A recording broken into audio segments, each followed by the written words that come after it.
When board games give us more, we're rolling with more. Hi, I'm Will, and with me as always is the lady from unknown lands herself, Sarah. And today we're doing a review of Sid Meier's Civilization, A New Dawn, Terra Incognita expansion.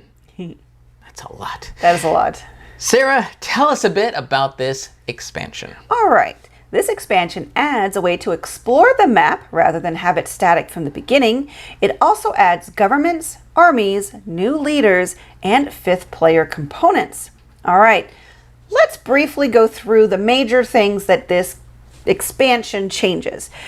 The main thing that's really feels different about this is that you're integrating the components. You're taking out some from the base game, replacing them with new things. And I think that's really, I don't know, it feels really different. Yeah, like you have a skinny little board that says 1 through 5. Well, take that out. Now you have a skinny little board that has 1, 1, 2, 3, 4, 5. Yep. So that's different. Then it tells you take out these tech cards. Okay, put in these tech cards and replacing of them. Okay, then you take this there was lots of little elements like go through this, find these things.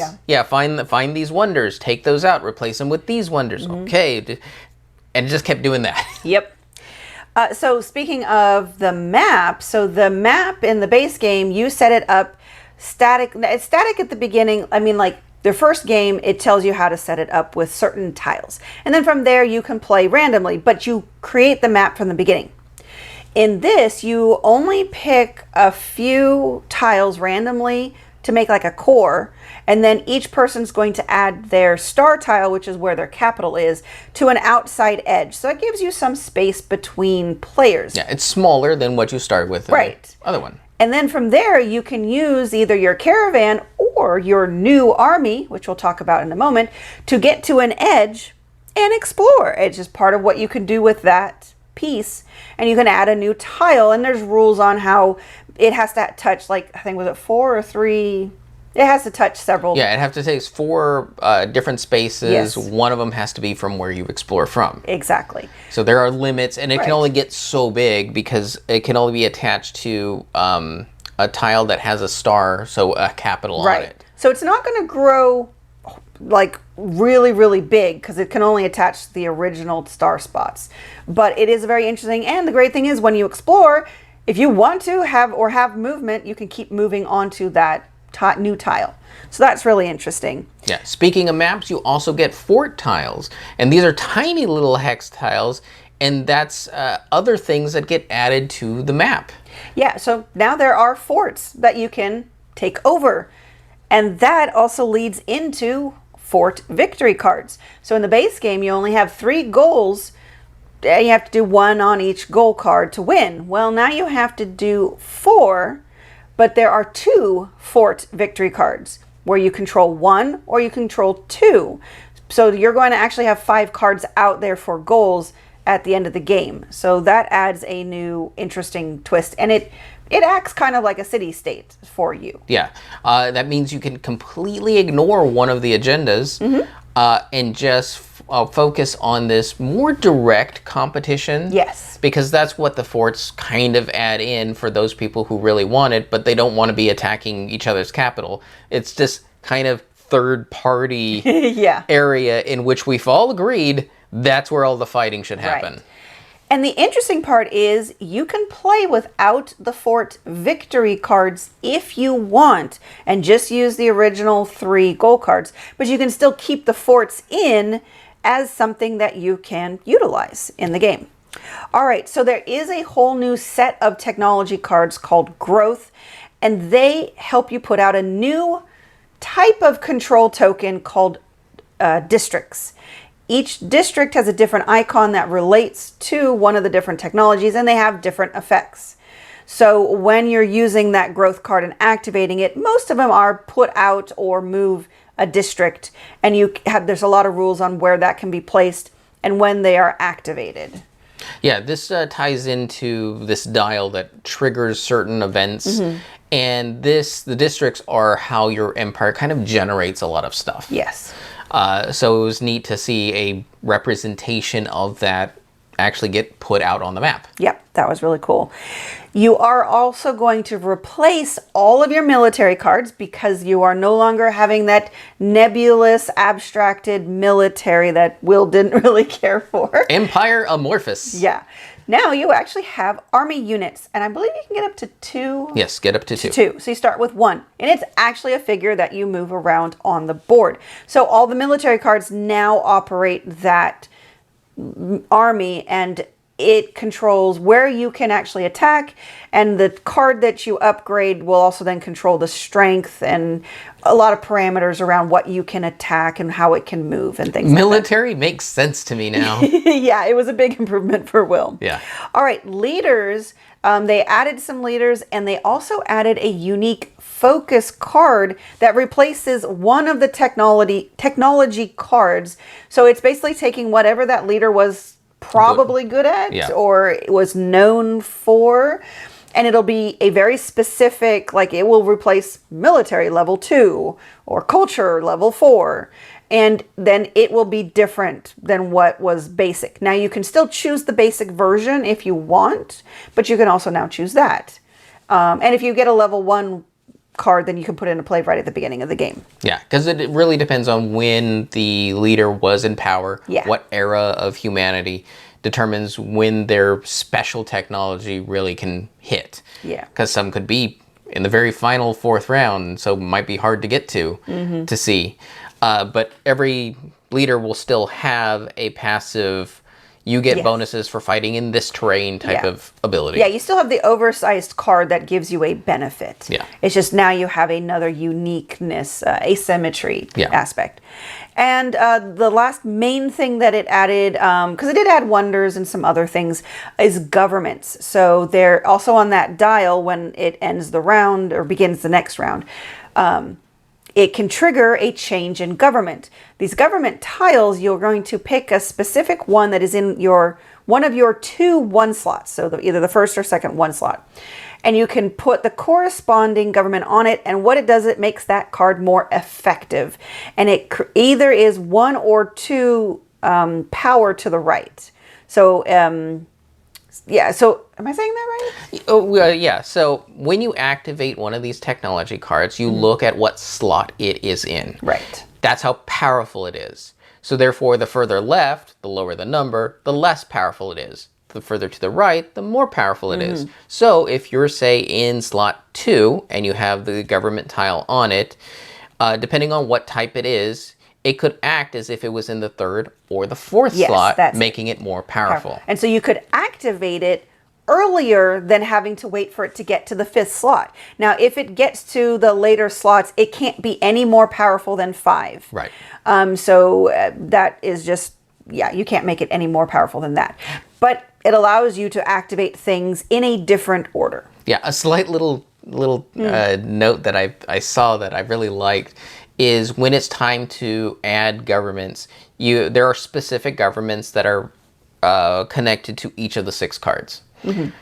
You add them to the ones on the left. That means you're adding to the ones that you're using the most. Oh, that kind of makes sense. Therefore, your empire is reflective, government-wise, to how you're operating.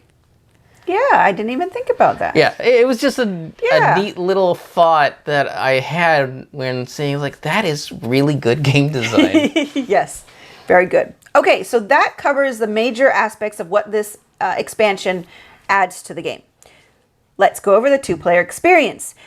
The only change we really saw is that you could potentially have more direct conflict and interactions. However, our game, because of the random setup, we had a river running through our land and we didn't meet each other till near the end of the game. Yeah, the forts are what's supposed to drive this direct player interaction.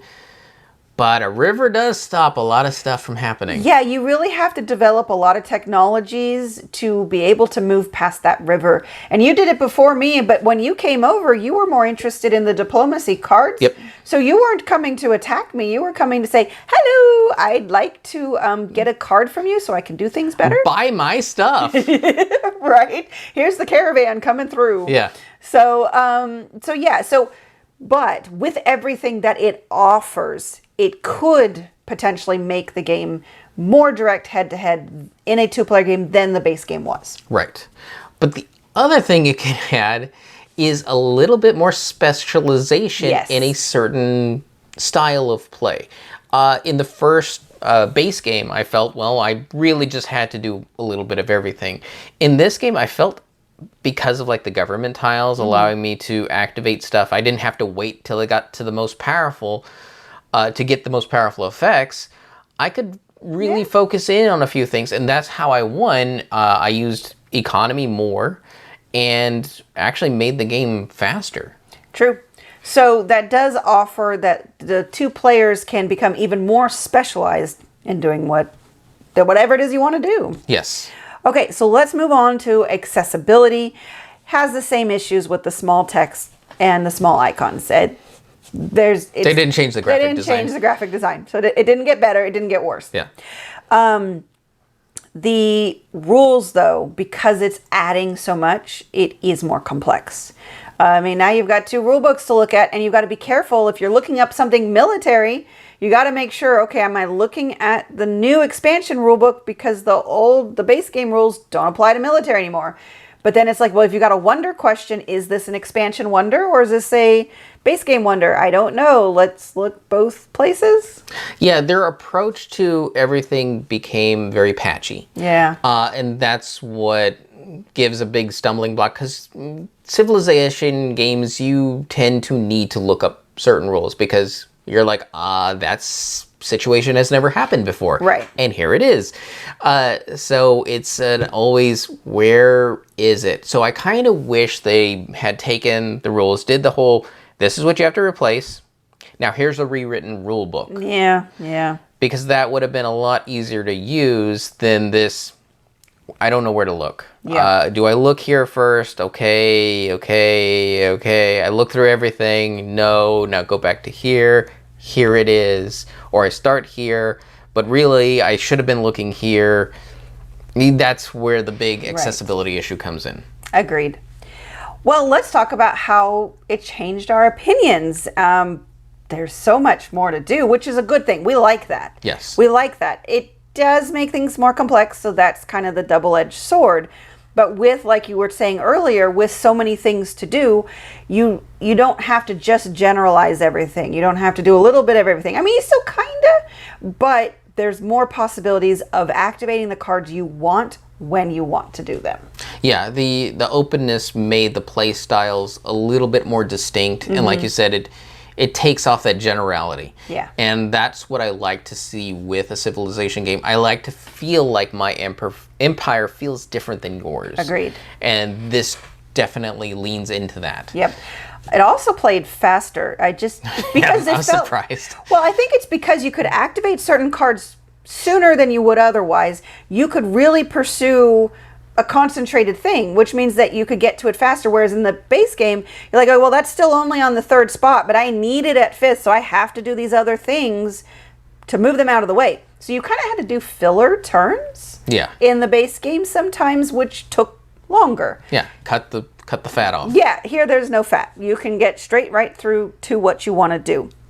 And then, yeah, like we've talked about, it's just easier to focus on your strategy rather than, okay, I have to remember to do this, but I can't do this right now. I have to do these things. So it was easier to just keep the flow of the game going. Right. So who this expansion is for? It's for fans of the game that want more to do and don't mind the more complex game elements. Yeah, they want a leaner, more mean, lean in terms of in fighting shape. A higher performance game, I should say. That's where this game really fires on all cylinders. It does feel like it got patched. Yeah. And in a great way. Agreed. So let's go on to how our rating changed.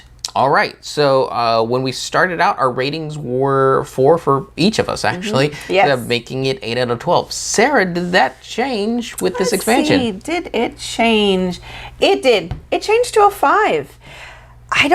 One, because the components are now integrated and we have a little baggie of base game components that were removed and we labeled it. I don't see myself ever playing this without it. I mean, also we're at a point where I don't know that we teach this to anybody else either. True. But even if we taught it to someone, the people we would choose to teach it to, I would attempt to teach it with the expansion. I honestly would. So for me, I'm never going to go back to just the base game. I'm always going to want to play it with this expansion. It just still comes down to my brain's not always going to be up for it. So it's definitely a planned, hey, Will, this Saturday, do you want to play a game in the afternoon? Like by 1 o'clock. So my brain isn't dead at 9 o'clock at night. That kind of thing. Yeah, for me, it also went to a 5. This is the game I like without all the fat. Yep. It really focuses in, does everything I like, makes more sense to me, and has little elements that I feel are very reflective of what should be in a good Civilization game. So, yeah, and at the end of the day, it still plays faster than the base by itself. It really does. So I really like it. And again, the only reason why it's not a 6 is because of all the reasons Sarah said is Civilization's games take time, investment. They take energy. And this one, because it's faster, I mean, I'm pretty sure we played the expansion in less than 2 hours. Yes, we did. So that's not the problem. It's the mental energy. Right. So 10 out of 12. Yes. Even better than before. So let's wrap up and do our conclusion. So for 2 players, Will. Absolutely, yes. This is the preferred way to play. Yep, I agree. And accessibility, pretty much the same thing. Yeah, it's still all open information. So vision-wise, you're still going to have issues if you're struggling with the cognitive elements. Yeah, the expansion is going to make it more complex. So that's actually going to be the only area where it's going to be worse for somebody. Yeah, in fact, I would say if you're playing this game, try to have someone who's an old hand at this game and knows the rules backwards and forwards and just can answer any questions. Yeah. That'll cut down on all the looking up, how does this work again? Yeah, because we're still learning the game and it's like, nobody here is an expert, so we have to turn to the rules. Yes. All right, so, and then to recap our ratings. 10 out of 12. That's really good. Yes. So that will do it for us here at Rolling with More. And Sarah, when you heard Terra Incognita, did you think that the civilizations were going to dress up like costumes like I did? I kind of thought, I was like, wow, does the Earth get a like one of those fancy hats or something? And like maybe sunglasses? Either that or spies? Yeah. That's kind of, like they were just going to disguise. Ooh, they're going to go camo. Wait, the trees are already camo. Yes, the land is already camo. You heard it here first. That's all for us, and we've been Rolling with More. And remember, if you have any questions, comments, or concerns, you can reach out to us on the various social media platforms at Rolling with 2. That's TWO. We are on Twitter, Facebook, and Instagram. And on YouTube, please like and subscribe. And if you have time, check out the other content Nanaman has found for you, because remember, he's rolling with you.